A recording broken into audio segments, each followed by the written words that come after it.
The indoor coaster derailment on June 14, 1986. What began as a typical Saturday at West Edmonton Mall in Alberta, Canada, became a nightmare for visitors. The 3 victims were among the passengers aboard the Mindbender, the world's largest indoor triple-loop roller coaster. The massive attraction was the centerpiece of the mall's Fantasyland amusement park, reaching speeds of 60 miles per hour. That evening, the final train of the day was loaded with 12 passengers. As it climbed the first hill, several riders reported hearing unusual clicking sounds. The 4-car train completed its first 2 inversions without incident. Then, as it approached the third loop at approximately 7:15 in the evening, disaster struck. The last car, carrying 4 passengers, suddenly disconnected from the train. Investigation would later reveal that 4 critical bolts had worked loose from the wheel assembly. The detached car derailed, slamming into a concrete pillar at full speed. The impact was so violent that the metal frame of the car crumpled instantly.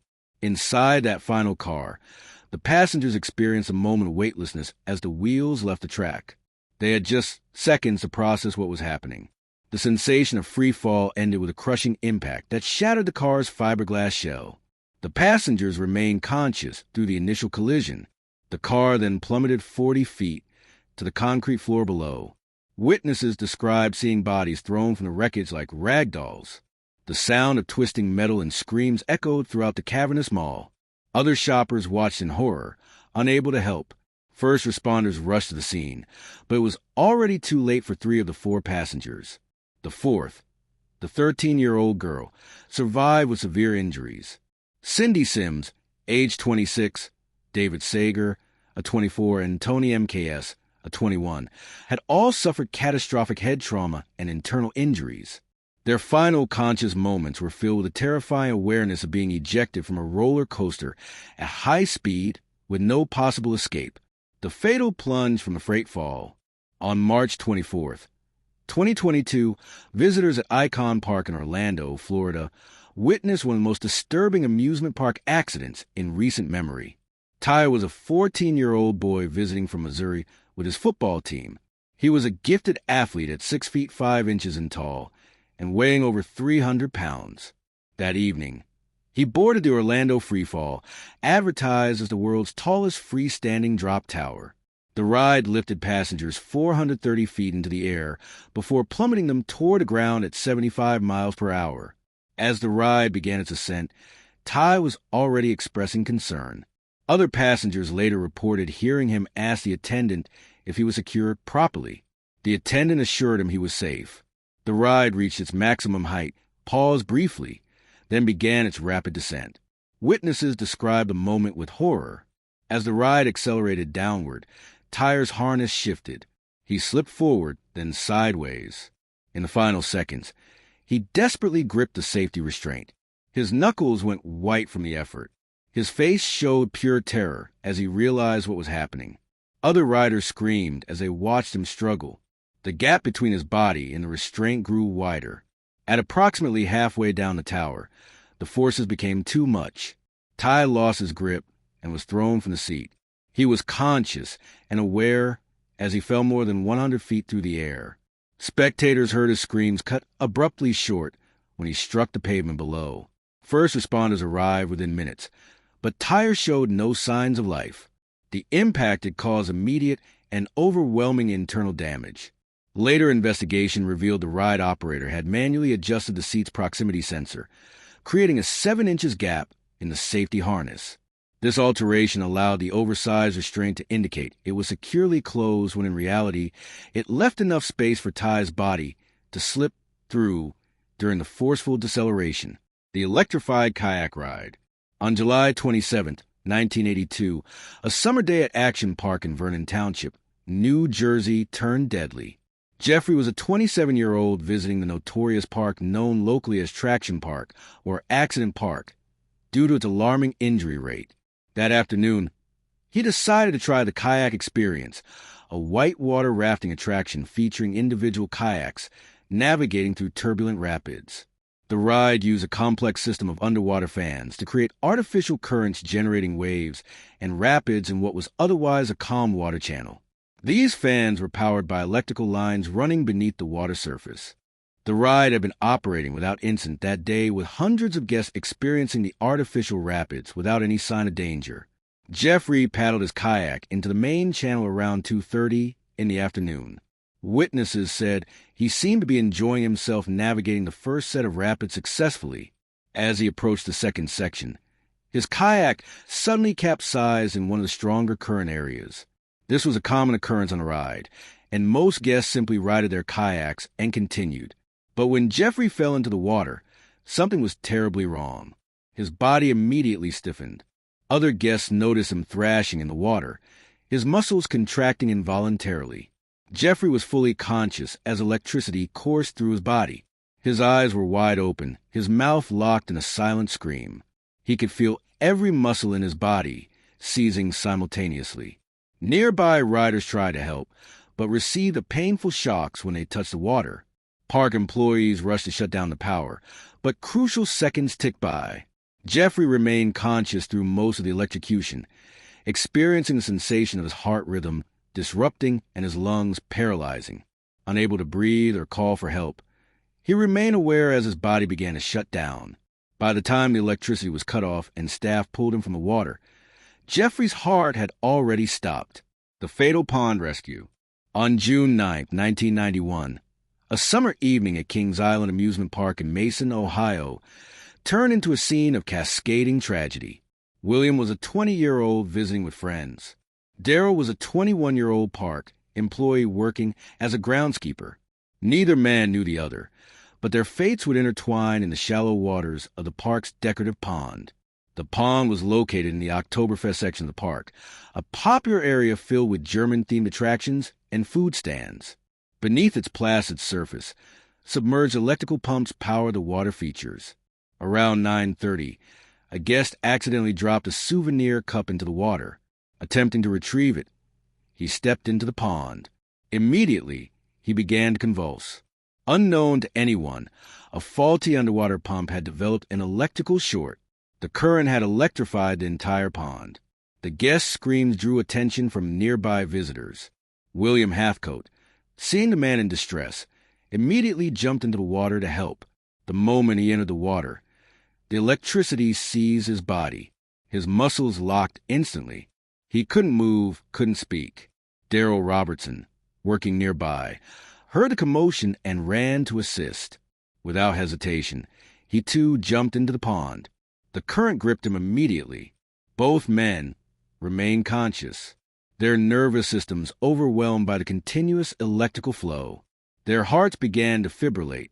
They could feel their breathing muscles paralyzed. Their minds remained alert as their bodies failed them.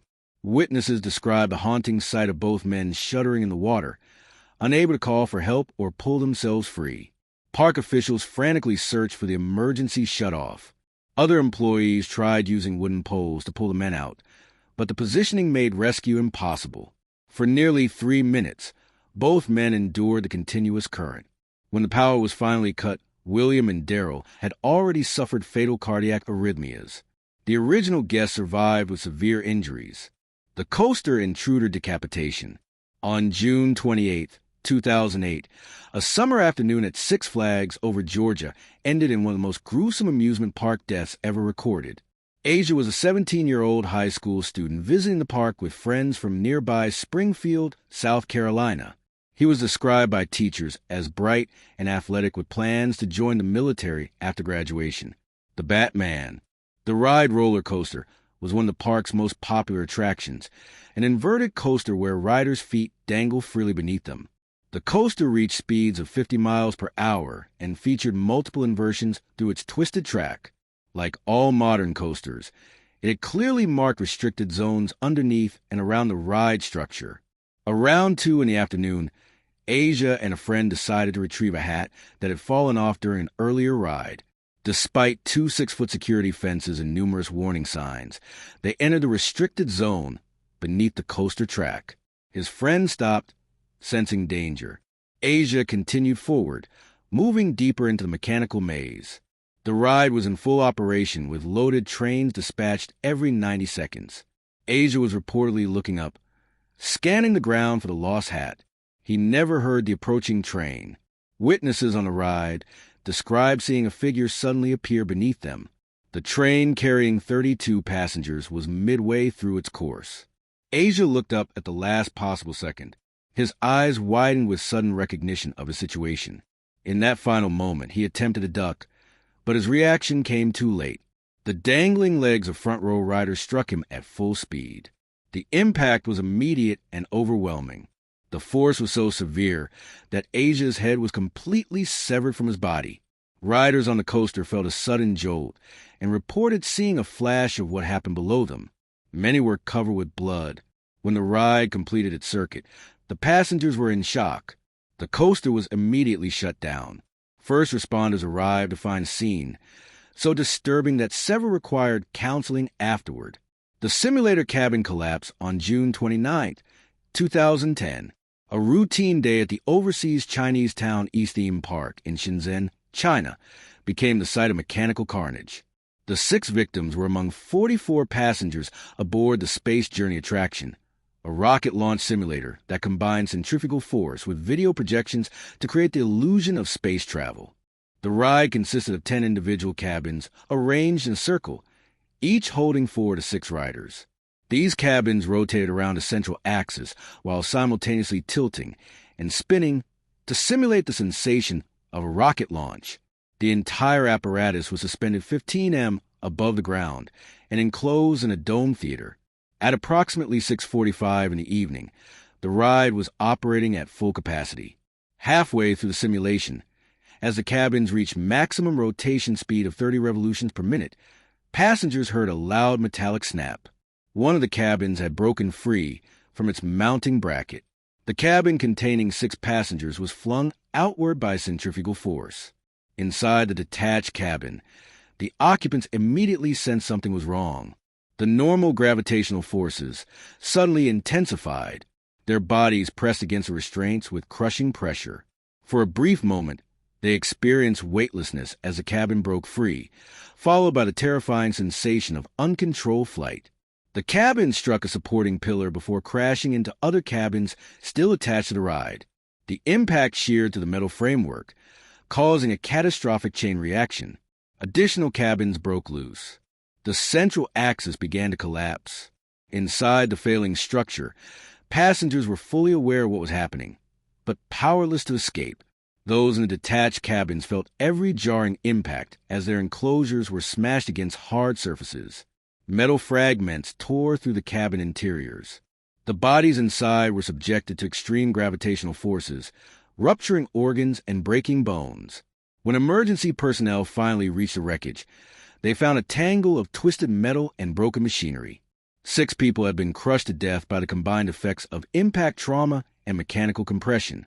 The Matterhorn ejection. Dolly Young was 48 years old when she visited Disneyland in January of 1984. The Matterhorn bobsleds had been operating since 1959, becoming one of the park's signature attractions. Young boarded the bobsled with a friend on what should have been a routine 3-minute ride to the artificial mountain's twisting track.